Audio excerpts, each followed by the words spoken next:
যাজক ছিল, যিনি অনুষ্ঠান পরিচালনা করতেছিল। আরে বন্ধু, অনুষ্ঠান পরিচালনা করতে করতে এক সময় শয়তানি বুদ্ধি মাথার মধ্যে আসলো।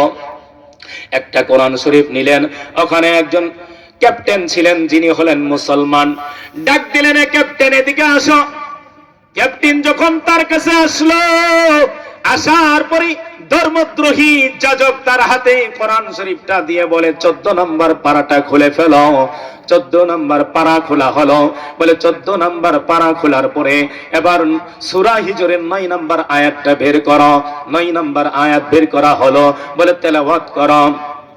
তেলাওয়াত করলেন, ইন্না নাহনু নাযালনা যিকরা ওয়া ইন্না লাহু লাহাফিজুন।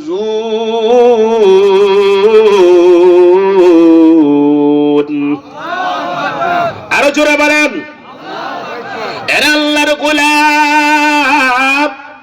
এবার ডাক দিয়ে বলে, আয়াতের ব্যাখ্যা করো, তর্জমা করো। এবার মুসলিম ক্যাপ্টেন ডাক দিয়ে বলে, না না, আমি তো ব্যাখ্যাও জানি না, অর্থও জানি না। বলে তুমি জানো না, কিন্তু আমি জানি। বলে কি জানেন? বলে বলো।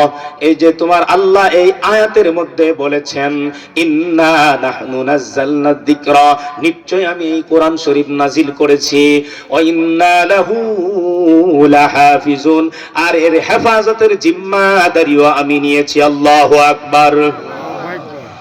কিন্তু আজকে তোমার আল্লাহকে ডাক দাও, ডাক দাও তোমার আল্লাহকে, কোরআন শরীফ আজকে হেফাজত করুক।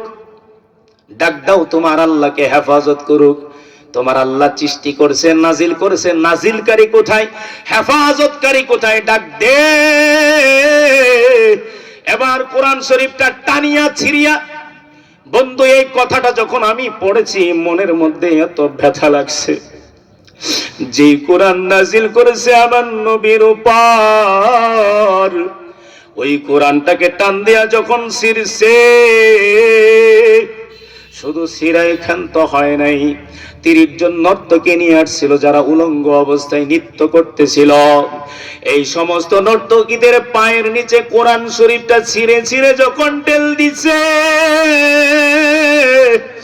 এই কথা পড়ার পর আমি আর নিজেকে ঠিক রাখতে পারি না। কোন মুসলমান আছো তোমার কোরআন শরীফ পায়ের নিচে থাকবে আর তুমি সেটা সহ্য করবা? আসনি কোন মুসলমান? আল্লাহ তাআলা আমাদেরকে আমল করার তৌফিক দান করেন।